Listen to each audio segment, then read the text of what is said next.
De la higuera aprendan la parábola. Cuando ya su rama está tierna y brotan las hojas, saben que el verano está cerca. Así también ustedes, cuando vean todas estas cosas, conozcan que está cerca, a las puertas. De cierto os digo que no pasará esta generación hasta que todo esto acontezca. Cristo anteriormente, en el capítulo 24, había enfrentado a los discípulos que estaban inquietos por saber, como nosotros también, como la curiosidad nata del ser humano, cuándo iban a cumplirse las profecías de los últimos tiempos. Le hicieron 3 preguntas en Mateo 24:3. Dinos cuándo serán estas cosas. La primera pregunta. La segunda, ¿qué señal? Danos una señal. Jesús, bueno, que no quieras darnos el día ni la hora, danos una señal. Una señal es algo que apunta hacia algo. Danos una señal, algo que nos pueda decir, pues nos encontramos ya, ¿verdad?, verdaderamente en los últimos tiempos. Y en tercer lugar, danos una señal del fin del mundo. Entonces Jesús comienza a describirles en el capítulo 24 algunos eventos que iban a preceder su segunda venida, muchos de los cuales se han cumplido y se están cumpliendo delante de nuestros ojos. Por ejemplo, el versículo 5 dice: vendrán muchos en mi nombre diciendo, yo soy el Cristo, y a muchos se engañarán. O sea, una de las señales de Jesús es que comenzarían a levantarse falsos mesías. Los más notables han sido Sun Myung Moon, líder de la iglesia, fundador de la iglesia unificada, un coreano que dice que es Cristo; David Koresh, muerto en Waco, Texas; Arifin Mohammed, de Malasia; y últimamente Sergei Torop, de Rusia, que dice que es Cristo, y la gente está en una colina yendo con él y está fundando él el milenio. Aunque nos riamos y parezca una cosa de, bueno, ¿quién puede creer esto? Acordémonos que 85 millones de alemanes le creyeron a Hitler que él era el Mesías y que iba a establecer el tercer Reich de 1000 años. Así que hay seguidores en la vida para todo. Después Cristo continúa diciendo en el versículo 6 que iban a haber guerras y rumores de guerras. No fue hasta el siglo XX, siempre ha habido guerras, pero no fue hasta el siglo XX que tuvimos las primeras 2 guerras mundiales. Y solamente en la Segunda Guerra Mundial, del 39 al 45, hubo más de 50 millones de personas muertas. El siglo XX puede ser clasificado como el siglo de las guerras, de las pestes, de las hambres, de los terremotos jamás antes vistos.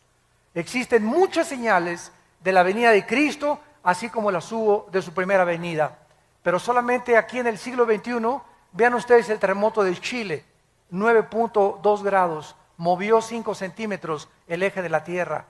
El terremoto reciente de Japón, que provoca un tsunami que arrasa con 3 o 4 ciudades de Japón, 5 ciudades de Japón, que produce después fuga de material radiactivo, donde posiblemente se movió 3 centímetros más el eje de la Tierra. Al moverse el eje de la Tierra, ¿qué es lo que pasa? Los huracanes comienzan a tener más fuerza, se sube el nivel del mar, por lo que consecuentemente el huracán jala más agua y es más fuerte el huracán y las fuerzas de los vientos. Estamos viendo ataques terroristas por todos lados, terremotos, estamos viendo pestes, tembló en Washington, tembló en el Capitolio, jamás había temblado ahí. Y todas estas cosas, ¿qué cosas son? Son señales que nos están diciendo el mundo está a punto de extinguirse. Vivimos en un planeta con una enfermedad terminal. Los millones de litros de petróleo en el mar han contaminado la fauna marina. Los millones de incendios que ha habido en el mundo y que siguen actualmente propagándose por todos lados, devastando grandes forestaciones de bosque, están acabando con toda la ecología del mundo. Nuestro aire está contaminado, nuestra comida ya tiene que hacer comida fabricada o inyectada con hormonas o comida orgánica, porque la comida también está contaminada. estamos en un mundo que hemos destruido y que está a punto de tratar de abortarnos. El mundo está enfermo, como dice Mateo, como dice Isaías, perdón, capítulo 24. Muy bien. Entonces, así como hubo señales de que Cristo iba a venir en la primera venida, Cristo cuando vino reprendió a los líderes religiosos, porque aunque no se sabía el día ni la hora, ni nadie lo sabrá tampoco el día y la hora, sí es necesario e importante que nos comencemos a alistar cuando veamos las cosas.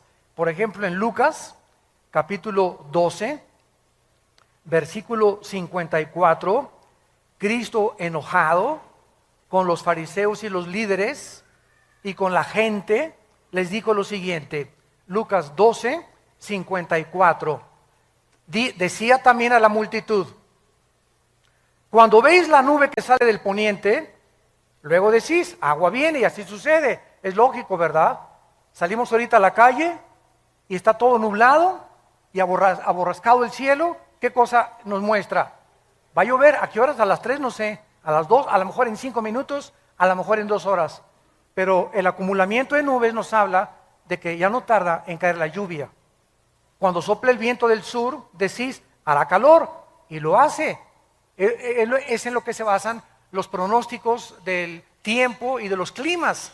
¿Cómo pueden saber que la semana que entra va a haber 75 grados de temperatura, o 25 en Acapulco y 32 en Cancún, etcétera, etcétera? ¿Cómo lo hacen? Midiendo con los satélites y el calor, el tiempo, el calor, la precipitación y la velocidad, etcétera, etcétera. Todo eso les hace hacer pronósticos que aunque no son 100% exactos, por lo menos dicen, pasado mañana va a llover, o va a haber un calor tremendo la semana que entra, etcétera, etcétera.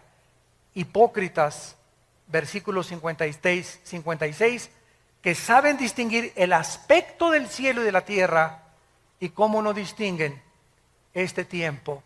¿Cómo no supieron los fariseos que Jesucristo iba a nacer en Belén?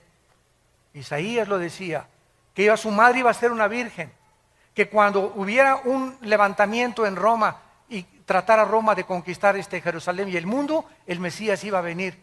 ¿Cómo es posible que no hayan podido estar preparados? A lo suyo vino y los suyos no le recibieron. Me pregunto si sucederá lo mismo con nuestra generación. ¿Estaremos tan ciegos de no darnos cuenta en qué tiempo nos estamos encontrando? Jesús comparó estos eventos en Mateo 24, 8 con dolores de parto. Dice en Mateo capítulo 24, versículo 8, todo esto será principio de dolores, que son los dolores, la palabra griega, que experimenta una mujer cuando va a parir. Una mujer cuando va a parir, ¿cómo comienzan los dolores? Comienzan con contracciones cada vez más fuertes, cada vez más fuertes, cada vez más fuertes, van aumentando en intensidad y en dolor, hasta que se revienta la fuente de agua, ¿verdad? Y entonces la mujer tiene que ser internada inmediatamente en un hospital. Entonces Cristo dijo que los terremotos, los huracanes, los tsunamis, toda la descomposición ecológica iba a ir aumentando, aumentando, aumentando, como lo estamos viendo con nuestros ojos. Los terremotos son cada vez más fuertes, producen más daños, los huracanes son cada vez más devastadores, los tsunamis están comenzando a inundar ya grandes cantidades y grandes costas en los continentes del mundo. ¿Y quién puede estar ciego a lo que está pasando en Israel? Lo que va a pasar en 2 o 3 días. Esto es increíble a la luz de la Biblia. Muy bien, vamos a ver ahora que la Biblia nos revela que los cristianos sí podemos conocer los tiempos acerca de la segunda venida de Cristo. Veamos esto en Primera de Tesalonicenses, capítulo 5, versículos del 1 al 5.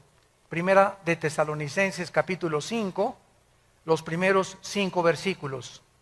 Y dice el apóstol Pablo, acerca de los cronos, se tradujo tiempos, o sea, el tiempo cronológico. Y acerca de las ocasiones, ponlo en tu Biblia ahí, kairos, o sea, tiempos específicos. Una cosa es cronológicos, otra cosa es específicos. o sea, acerca de la cronología de los tiempos y el tiempo específico de algún evento, no tiene necesidad, hermanos, de que yo les escriba. Porque vosotros sabéis perfectamente. Debemos los cristianos tener este conocimiento, que el día del Señor vendrá como ladrón, que cuando digan paz y seguridad, no es hasta que haya un tratado de paz en el mundo, donde se diga algún dictador, ya basta de guerras entre árabes y judíos, ya basta de problemas en el mundo, como lo hizo Hitler en 1932 al 34. Alemania estaba azotada por el comunismo, se formó el Partido Nacional Socialista, no había trabajo, el orgullo alemán estaba hasta los suelos después de que perdieron la Primera Guerra Mundial, era una población, un grupo humillado ante el mundo, y llega una voz del Führer, de Hitler: yo saco a Alemania, comienza a darle el empleo a todos, fabrica, producen la Porsche, se produce el carro Volkswagen, que Hitler dijo: le voy a dar un premio al mejor diseñador de autos que me haga un carro para el pueblo. La palabra Volks significa pueblo en alemán, Wagen en alemán significa pueblo. Entonces Volkswagen significa el carro del pueblo. Y pues hasta el momento, ¿verdad?, ha sido un carro increíble desde la Segunda Guerra Mundial. Y sacó a Alemania totalmente del pozo de desesperación en que se encontraban. Y 85 físicos, matemáticos, doctores, licenciados, abogados, maestros de escuela, no estoy hablando de indígenas, 85 millones de profesionistas, de personas cultas, de personas que fueron a la universidad con premios Nobel, etcétera, etcétera, votaron por Hitler y le creyeron a Hitler. ¿No le creerán al anticristo? Cuando el anticristo va a hacer señales sobrenaturales, lo van a tomar como un extraterrestre al anticristo, va a hacer llover fuego del cielo, va a hacer que su imagen aparezca de repente por todos lados, van a creer que realmente los extraterrestres ya aterrizaron en la tierra y van a traer la época del acuario que el diablo ha promovido en el mundo desde hace muchos años. Entonces dice el apóstol Pablo, versículo 3, cuando digan paz y seguridad, vendrá destrucción repentina como los dolores a la mujer encinta y no escaparán. Escuchen con atención lo que dice Pablo. Mas vosotros, hermanos, o sea, todos nosotros los cristianos, no estamos en tinieblas para que aquel día nos sorprenda como ladrón. Dios no quiere que nosotros seamos sorprendidos de repente y voltees y tu esposa desapareció y tus hijos desaparecieron y millones de bebés en los hospitales recién nacidos desaparecieron y pilotos con aviones se van a estrellar en el mar porque el piloto desapareció. Choferes van a congestionar las carreteras internacionales porque desaparecieron de repente manejando. Va a haber un caos y una confusión en el mundo entero de la desaparición de millones de personas. Tú vas a ser de aquellos que vas a decir: ¿qué pasó? ¿Dónde está mi vieja? ¿Dónde está mi viejo? ¿Dónde están mis hijos? No, ¿verdad? Dios no quiere que nosotros seamos como ladrón. Vendrá a los incrédulos, pero no a nosotros. Métete eso en tu cabecita. Ustedes no están en tinieblas para que aquel día los sorprenda como ladrón, porque ustedes son hijos de la luz. Somos hijos del día. Dios quiere que tengamos luz, que sepamos en qué tiempo nos encontramos. No somos de la noche ni las tinieblas, por tanto no durmamos como los demás, sino velemos y seamos sobrios. Es tiempo de que sepas que para esta hora has nacido. Es tiempo de los guerreros de Dios. Es tiempo de tomar la bandera de la verdad y decir: ¿de qué camiseta te pones? ¿De Chivas o América? Imagínate una persona que llega al estadio con la camiseta Chivas aquí y América abajo. Oye, por favor, no, yo soy de los dos. Nadie puede ser así. ¿Eres o no eres de uno o del otro? Báñate. O imagínese Barcelona y Real Madrid, ¿no? Por favor. Cristiano y mundial. No puedes. Es tiempo que nosotros decidamos verdaderamente que para esta hora hemos nacido. para levantar la bandera de la verdad, para predicar a Cristo, para seguirlo, para velar, para guardar nuestros corazones, a nuestros amigos, ganarlos para Cristo, hablarles de Cristo. ¿Por qué? Porque en cualquier momento podemos desaparecer, en cualquier momento puede venir Cristo por nosotros. Muy bien, todo lo dicho anteriormente fue en respuesta a la pregunta, ¿qué señal habrá de tu venida y del fin del siglo? Sin embargo, vamos otra vez a Mateo 24, a nuestro pasaje, versículo 32 y 34, que vamos a examinar con lupa. Sin embargo, la señal más importante, síganme con mucho cuidado, más que los terremotos, más que las pestes, más que las hambres, más que cualquier otra cosa, la señal más importante, el termómetro de Dios se encuentra en la nación de Israel. Israel es el termómetro de Dios. Dios escogió un puntito insignificante en el Medio Oriente, comparado con las 22 multimillonarias naciones árabes que rodean a Israel. Un puntito insignificante. Los judíos no son mejores que los mexicanos, ni que los árabes, ni que los palestinos, ni que los rusos. Dios en su soberanía escogió solamente un punto geográfico para que ahí se centraran las principales profecías de la historia. Para que de ese punto geográfico saliera la Biblia. Para que de ese puntito geográfico naciera el Mesías, el Hijo de Dios. Y si hubiera escogido México, los ingleses hubieran dicho, ¿y por qué no nosotros? Y si hubieran escogido a Francia, ¿y por qué no los alemanes?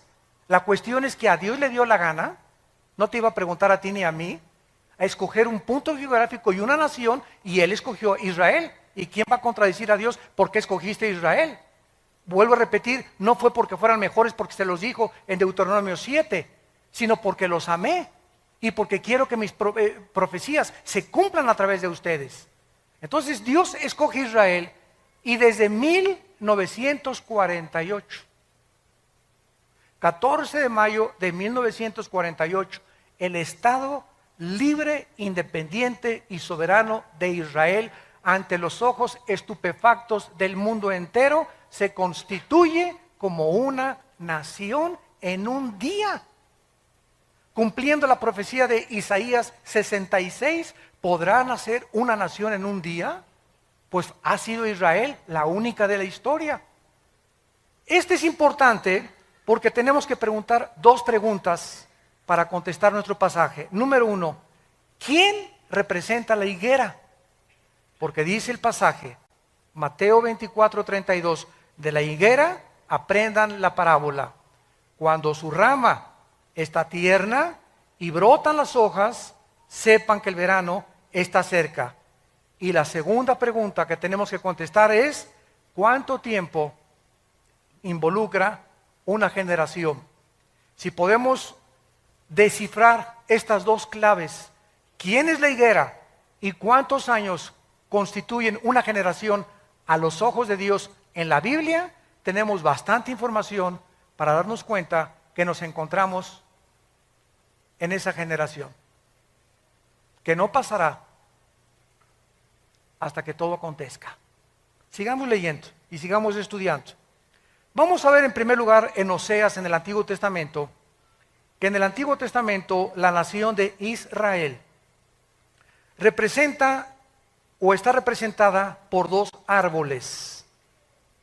Uno es la vid, que produce uvas, o la viña, y otro la higuera, que produce higos. Dice en Oseas 9, versículo 10, ¿ya lo tienen? Como uvas en el desierto, hallé a Israel. Como la fruta temprana de la higuera, en su principio vi a vuestros padres. Aquí Cristo compara con dos árboles a Israel, con la vid y con la higuera. Pero es interesante, ¿verdad?, que la higuera es la última planta del año en florecer. Hay 3 árboles en la Biblia. El olivo, que representa las bendiciones. Dice en Romanos 11 que fuimos injertados en el olivo. Nosotros somos el olivo silvestre, el olivo original es de Israel. El olivo representa las bendiciones que vienen con el Espíritu Santo. La vid representa el sistema religioso, la viña. Isaías 5, planté una vid y vine a buscar fruto y no la encontré.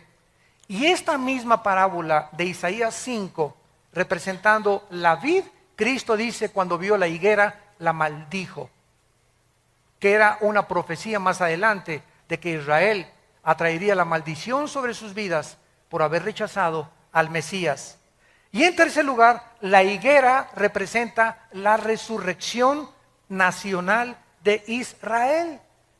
Entonces tenemos el olivo, tenemos la vid y tenemos la higuera. Pero cuando Cristo de los 3 árboles escoge la higuera para decirnos cuando reverdezca, cuando resucite, cuando otra vez ante los ojos del mundo Israel vuelva a levantarse después de más de 2000 años de que no tenían patria, gobierno ni sistema religioso, sepan que se acerca el verano. Quiero decirles con más exactitud que esta generación no pasará hasta que se cumplan todas estas cosas. Vemos también en Lucas capítulo 13 acerca de la higuera que Cristo nos está describiendo. Dice Lucas 13, versículo del 6 al 9. Dijo también esta parábola: tenía un hombre una higuera plantada en su viña, y vino a buscar fruto en ella y no lo halló. Y dijo al viñador: he aquí hace 3 años que vengo a buscar fruto en esta higuera y no lo halló. Córtala. ¿Para qué inutiliza también la tierra? Él entonces respondiendo les dijo: Señor, déjala todavía este año hasta que yo cabe alrededor de ella y la abone, y si diere fruto bien, y si no la cortarás después. ¿A quién se refería? A Israel. Vino Cristo al mundo y no a lo suyo vino. ¿Quiénes eran los suyos? Los judíos. Cristo vino a los judíos y después pasó a los gentiles el evangelio, pero el evangelio vino a predicarse primero a los de su pueblo, a los judíos, porque de ahí iban a ser el Mesías, de ahí nació. Entonces Cristo no encontró fruto y lo compara con un árbol, por eso se llama parábola, porque es una verdad espiritual ilustrada con una verdad o con la ecología o con los árboles, los pájaros, las plantas. Cristo ilustra todo lo que está aquí terrenalmente con las cosas del cielo para que las entendamos. Vemos pues aquí otra vez que la higuera representa a la nación de Israel. Ahora, el hecho de que Cristo tenía en su mente a Israel se confirma aquí mismo en este capítulo, versículo 34 y 35. Y Cristo grita: Jerusalén, Jerusalén, versículo 34, que matas a los profetas, apedreas a los que te son enviados. ¿Cuántas veces quise juntar a tus hijos como la gallina a sus polluelos debajo de sus alas, y no quisiste? Vean ustedes la maldición. He aquí vuestra casa os queda desierta, y os digo que no me verán hasta que llegue el tiempo en que digan: Baruch Hashem Adonai Elohim, bendito sea el que viene en el nombre del Señor. ¿Va a decir lo mismo? Esto lo dijo como una nación, Dios lo va a decir como contigo. Voy a ver ahorita, Pancho tiene ya 5 años de cristiano, me voy a ir a asomar a su casa, a ver si lee la Biblia, a ver si ora, a ver si en su escuela está hablando de Cristo, a ver qué películas ve. Voy a buscar fruto en la vida de Pancho. Voy a buscar fruto en la familia Díaz, a ver cómo está esa familia. Dios nos examina y Dios busca fruto en nuestras vidas. No nos engañemos de que seamos cristianos si no estamos produciendo fruto. Aunque seas hijo de pastor, aunque tu mamá sea la monja de Zacanicapatlán, aunque tu tía sea obispo, aunque hayas nacido en un hogar cristiano, eso no garantiza que seas cristiano. A lo mejor eres religioso, pero tú no tienes una relación con Cristo personal. Entonces Cristo viene a buscar fruto en nuestras vidas. Cuando Él venga, los cristianos que estén con fruto serán cortados y llevados con Él. Pero los que no produjeron fruto, Él lo está profetizando. Vine a buscar fruto y no lo encontré. Este es un mensaje de Israel que hizo Cristo. ¿Terminó con Israel hace 2000 años? No, dijo, me voy a esperar a ver si hay fruto. Entonces la iglesia vino a tomar todo el lugar en estos 2000 años y ahorita no hay judío, ni gentil, ni griego, ni italiano, ni inglés. Sin embargo, la Biblia nos dice que Dios no ha terminado con Israel. Romanos 9, 10 y 11. No ha terminado con Israel. Una cosa es la salvación individual, otra cosa son las profecías nacionales. Israel se va a convertir en el trono de Dios. La nueva Jerusalén va a descender sobre la tierra de Israel. Ahí va a estar los cuarteles generales del universo. Dios habita ahorita en el tercer cielo. La Biblia dice que Dios va a dejar el tercer cielo. El Padre, estoy hablando, no el Hijo. El Padre va a dejar el tercer cielo y va a bajar a la tierra, en Israel, en Jerusalén, a poner su trono. ¡Qué maravilloso! Va a cambiar su trono de arriba a estar aquí con nosotros. El Dios y Padre del universo. Y nosotros a su alrededor reinando con los siglos por Él. Vemos pues entonces claramente, ¿verdad?, acerca de esto. Ahora dice el capítulo 21 de Mateo, versículos 18 y 19, Mateo 21, 18 y 19, la maldición de la higuera.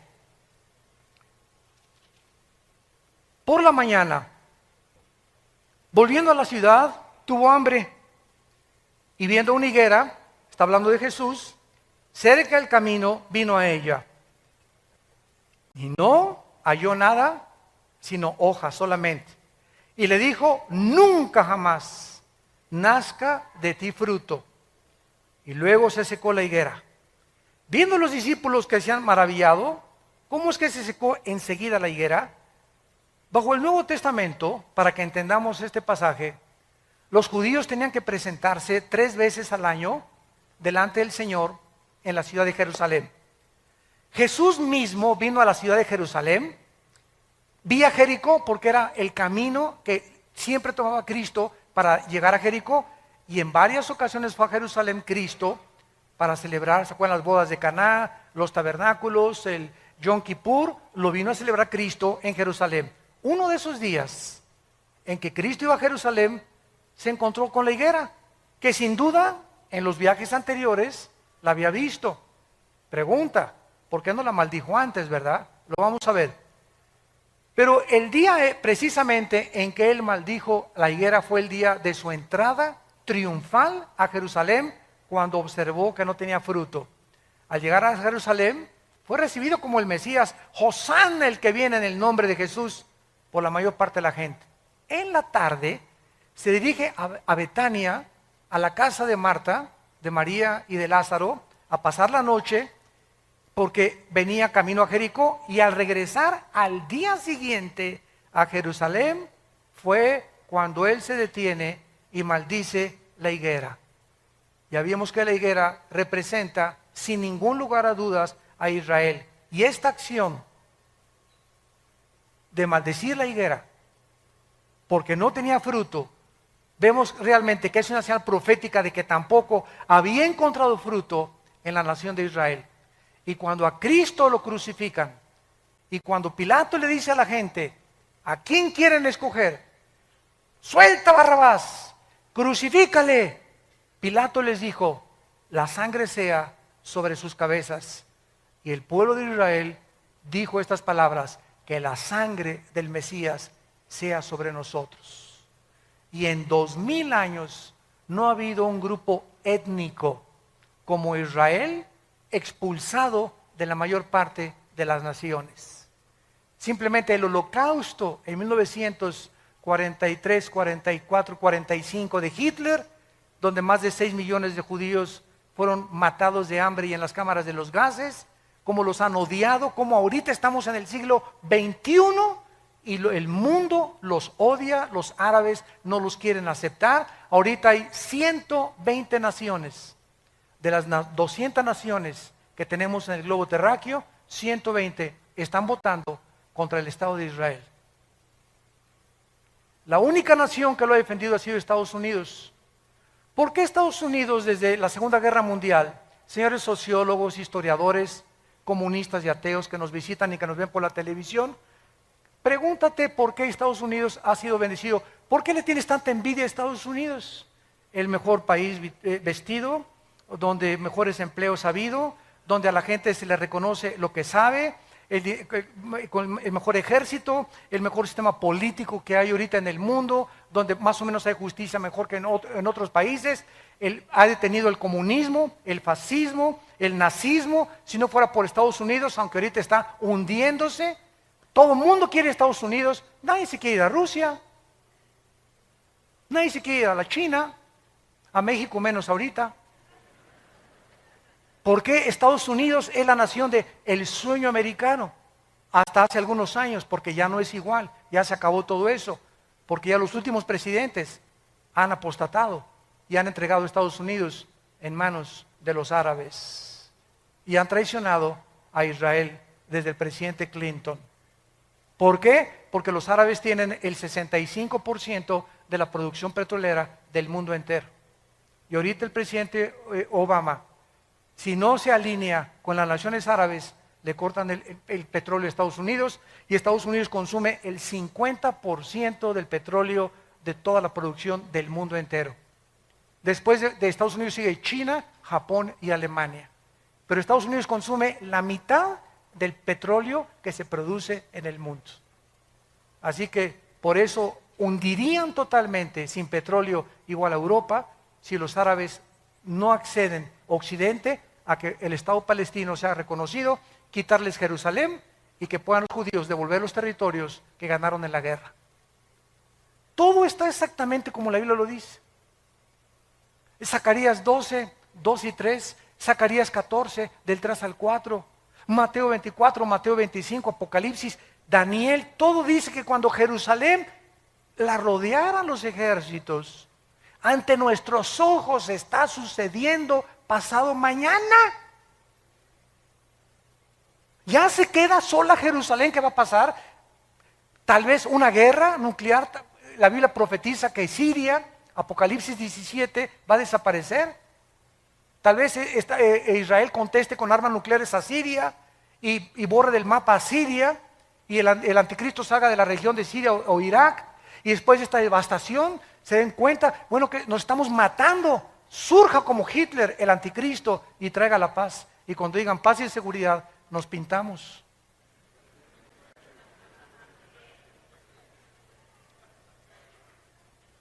Todo está sucediendo exactamente como la Biblia lo determinó.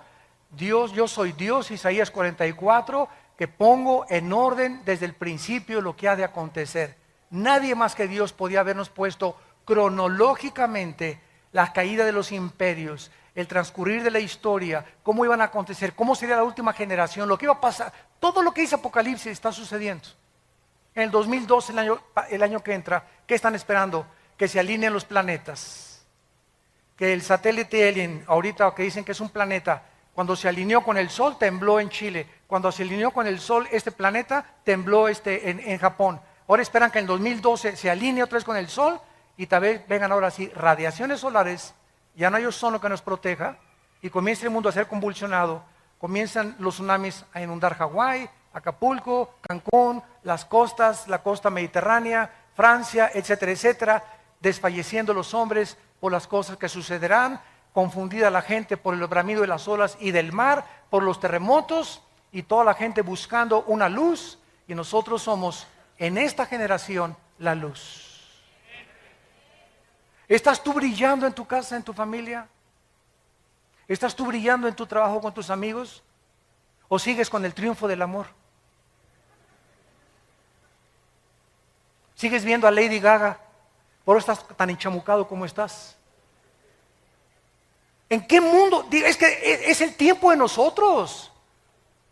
Hay un solo versículo en el Nuevo Testamento de David. Un solo versículo de David en Hechos. ¿Saben lo que dice la Biblia de David?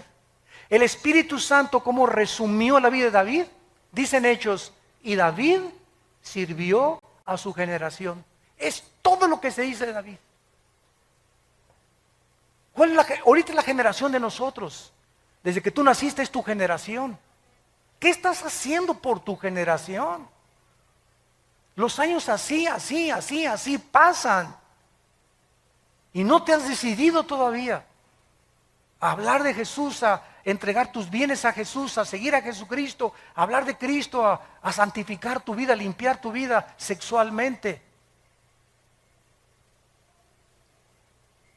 Esta maldición la hizo Cristo saliendo de la casa de Marta y de Lázaro y yendo más adelante. Con todos los antecedentes podemos ver claramente, ¿verdad?, que las señales que Jesús dio durante todo su sermón, el Monte de los Olivos, era para que aprendieran claramente que Israel estaba a punto de ser destruida.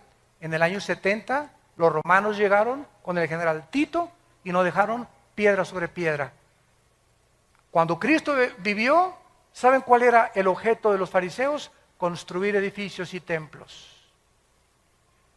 Y cuando le preguntaron a Cristo en Mateo 24 las señales, los judíos estaban, mira nomás qué iglesia totota, mega iglesia preciosa, cortinas persas, lámparas hawaianas, luces de Francia, tapetes persas, etcétera, etcétera. Y Cristo dijo, ustedes ahorita se gozan en edificios.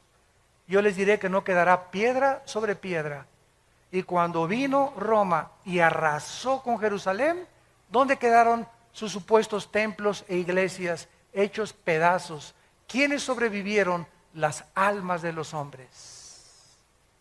¿Y nuestra generación es diferente? No, nuestra generación es exactamente igual.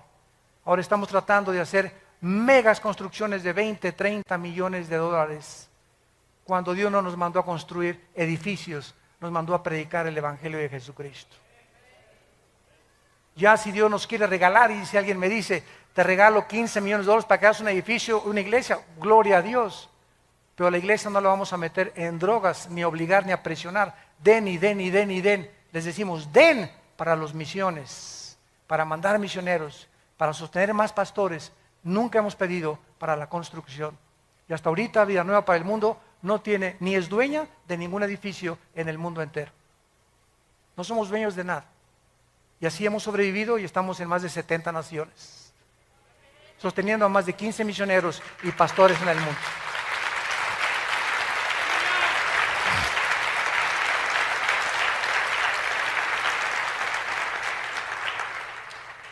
Los judíos pues fueron dispersados a los 4 confines de la tierra, quedaron por tierra cerca de más de 2000 años. Además la maldición se aplicó a la tierra, porque cuando regresaron en el 48 los judíos, era un desierto Israel, era un desierto. Los palestinos dicen que era tierra de ellos. Esto es la mentira más grande del mundo. Durante 3000 años Israel estuvo en Israel. Claro que había árabes cuando regresaron ellos, pero era un desierto Israel. No había un solo árbol, porque la maldición cayó sobre la nación y sobre la tierra. ¿Se acuerdan del Antiguo Testamento? El pecado hacía que Dios detuviera las lluvias y maldijera la tierra. Isaías 24, del 3 al 4, porque faltaste a mis mandamientos, la maldición te alcanzó. Entonces Israel, en 4 años, del 48 al 52, planta 6 millones de árboles, para que se cumpla Amós 9, del 12 al 3. Los plantaré sobre su tierra, plantarán viñas y verán el fruto de ellas. Esto es además no solamente contra la tierra, porque hasta el siglo XX los judíos regresan a su tierra en 1948, y del 48 a nuestros días comienza a llover en Israel. Comenzaron las lluvias de 1948 a nuestros días. De esta manera, después de tantos siglos, tanto como se profetizó, Israel se convierte en el 48 Entonces ahora podemos saber que el año 48 es el patrón con el cual podemos medir una generación. Ahora, ¿cuánto es una generación? ¿50 años? ¿60? ¿70? ¿U 80 años? Vamos a meternos a ver ahora algo más acerca del florecimiento de Israel. Muy bien. Esta profecía que acabamos de leer, cuando la higuera reverdezca, no pasará una generación, nos vuelve a decir que cuando Israel floreciera, cuando resucitara Israel, comenzáramos a contar los últimos días, desde 1948, y saber que la segunda venida del Señor está cerca. En 1948, el reloj profético de Dios comenzó, tic, tic, tic, tic, tic, tic, la cuenta regresiva. Ahorita me llegan correos donde me dicen, faltan 6 horas para el 20 de septiembre para que se determine el Estado palestino. Faltan 5 horas con 40 minutos desde que se dictaminó que pasado mañana las Naciones Unidas van a tratar de sacar a los judíos de los territorios ocupados. Comenzó el reloj profético de los judíos acerca de lo que va a suceder. Pero el reloj profético de nosotros comenzó en 1948, el 14 de mayo. Tic, tic, tic, tic. Se había apagado durante 2000 años el reloj de Dios. En cuanto Israel regresa, no podía nadie profetizar que nos encontrábamos en los últimos tiempos. No es hasta que la nación nace y reverdece y resucita nacionalmente, no espiritualmente, porque espiritualmente será hasta la segunda venida de Cristo. Romanos 11, 25 y 26. Todo Israel será salvo cuando Él regrese físicamente, pero nacionalmente resucita en el 48. Ahora es interesante, Lucas 21, qué linda es la Biblia. Lucas 21, esto es increíble. Lucas 21, vean qué cosa más maravillosa. ¿A quién le gusta estudiar la Biblia? Más les vale. Lucas 21, 29 al 32. Vean esto. Lucas 21, 29 al 32. También les dijo una parábola. Vean ustedes cómo comparando los evangelios, la Biblia es la suma de tu palabra es verdad, comparando versículo con versículo, texto con texto, podemos trazar una doctrina sana. También les digo una parábola, mirad la higuera y el Mateo no dijo eso, ¿verdad? El Mateo dijo cuando veáis la higuera que reverdezca, ¿se acuerdan? Pero no agregó y todos los árboles. Pero Lucas escribe que dijo Cristo además, cuando vean la higuera y todos los árboles, cuando ya brotan, viéndolo saben por ustedes mismos que el verano está cerca. Así también ustedes cuando sucedan estas cosas, sabed que el reino está cerca. De cierto les digo, no pasará esta generación hasta que todo esto acontezca. No podemos dejar de notar, ni de estudiar en la declaración de estas profecías que Jesús menciona también, juntamente con el renacimiento de Israel, que los árboles. Tenemos ya otra pieza del rompecabezas. Los árboles, tenemos que saber qué significan o representan los árboles, porque lo que no dice Mateo, lo dice Lucas. En la misma Biblia vamos a encontrar esta interpretación. Si Israel representa la higuera, entonces debemos esperar que los árboles representen naciones. ¿No es verdad? Veamos esta verdad. Jueces, capítulo 9 en el Antiguo Testamento. Libro de Jueces. Está después de Josué para que no andes por Apocalipsis. Dice en Jueces 9, versículo 7 en adelante. Aquí encontramos a Jotam, un hijo de Gedeón. Y este muchacho habían matado a todos sus hermanos. Y entonces se dirige a una banda de terroristas que se llamaban los de Siquem. 70 hermanos o hijos de Gedeón habían asesinado.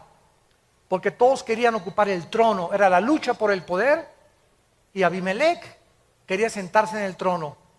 Entonces, este muchacho les cuenta una historia, una parábola, y vean ustedes qué usa para representar los gobiernos o las naciones. Dice el versículo 7, cuando le dijeron a Jotam, se puso en el monte de Gerizim, alzando su voz, clamó y les dijo, óigame varones, y así fue oída, así os oiga Dios. Fueron una vez los árboles a elegir rey, y dijeron al olivo, reina sobre nosotros. Aquí se usa a los árboles como personas para nombrar a un rey, y el olivo representa un árbol que querían poner como un gobernante. El olivo dijo, no puedo dejarme aceite, versículo 10, le dijeron a la higuera, anda, tú reina sobre nosotros. La higuera respondió, he de dejar mi dulzura y mi buen fruto para ir a ser grande sobre los árboles.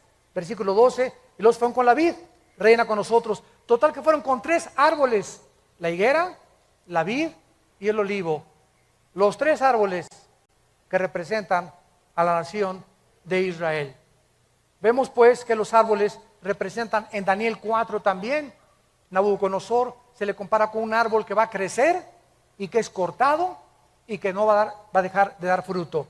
Con estos ejemplos podemos ver algo extraordinario a la luz de la historia que nos puede ya comprobar realmente qué significan los árboles. Una vez que vemos que los árboles representan personas, gobernantes o naciones, ¿a qué naciones? Si los árboles se representan naciones, ¿a qué naciones se refería Jesús que iban a reverdecer juntamente con Israel? Qué asombroso es esto. Las naciones cercanas a Israel iban a florecer cuando Israel floreciera. De manera asombrosa descubrimos que las naciones que tienen su frontera con Israel se independizaron exactamente dentro de los 5 años del renacimiento de Israel. El Líbano, Jordania, Siria y Egipto obtuvieron su independencia entre 1943 y el 52.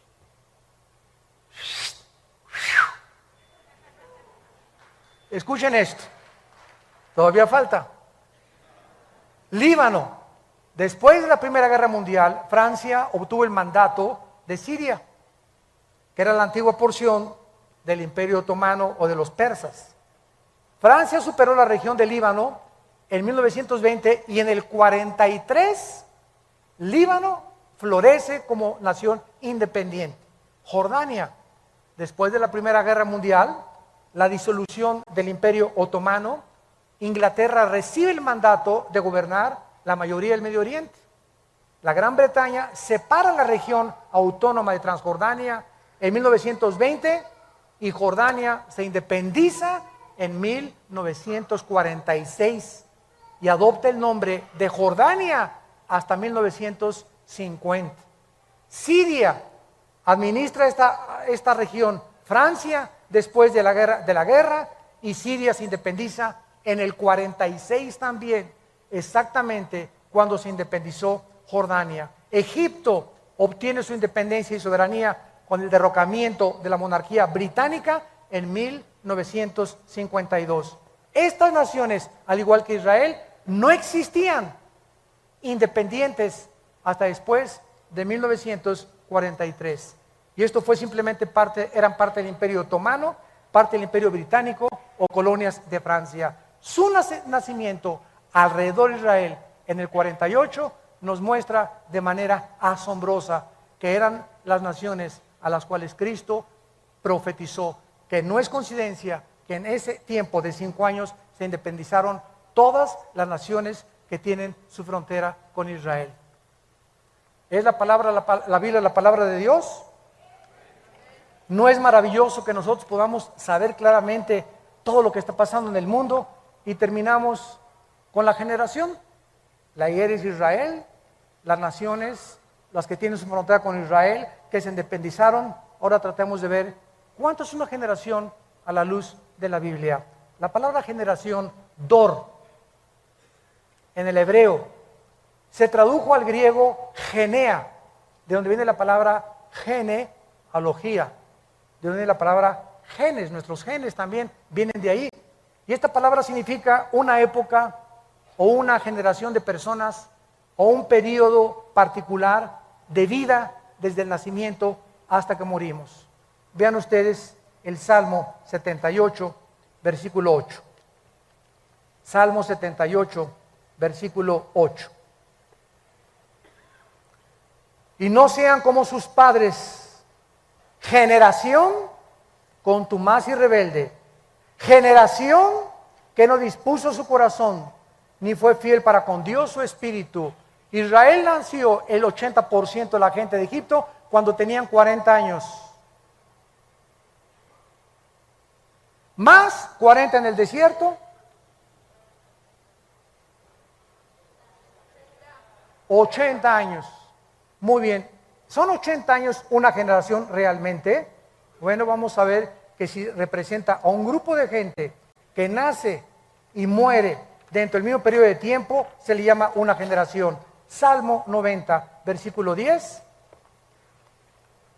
nos saca de dudas.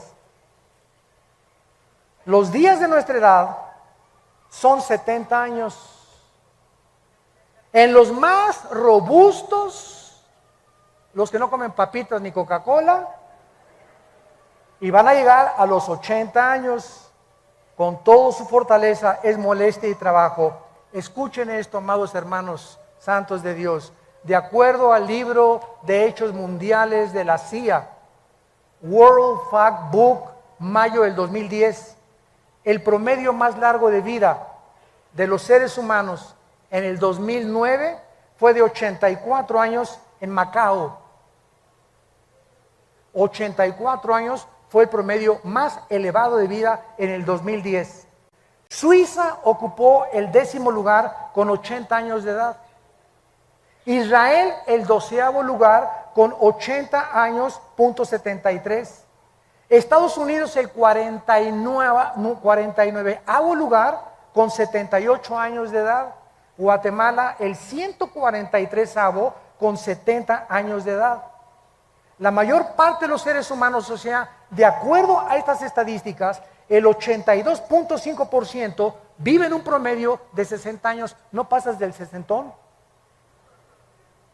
El 82% de la humanidad no va a pasar de los 60. ¡Qué increíble es esto!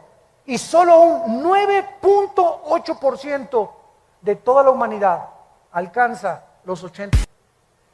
Mi mamá ya la hizo porque tiene 86. Billy Graham tiene casi 96 años ya de edad.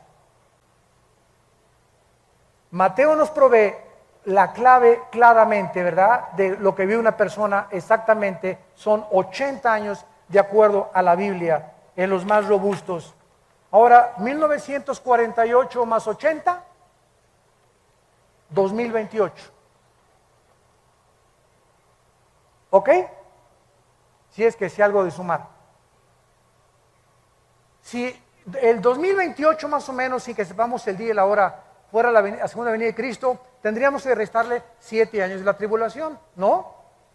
¿Cuánto nos da? 2021. O sea, estamos en el 2011. ¿Cuántos años nos quedan?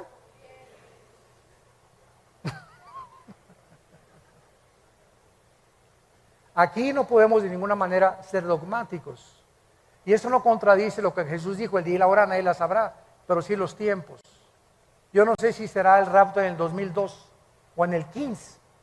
Yo siempre he dicho que no pasábamos del 15, según cálculos, y que nos libre Dios de poner una fecha, porque seríamos falsos profetas.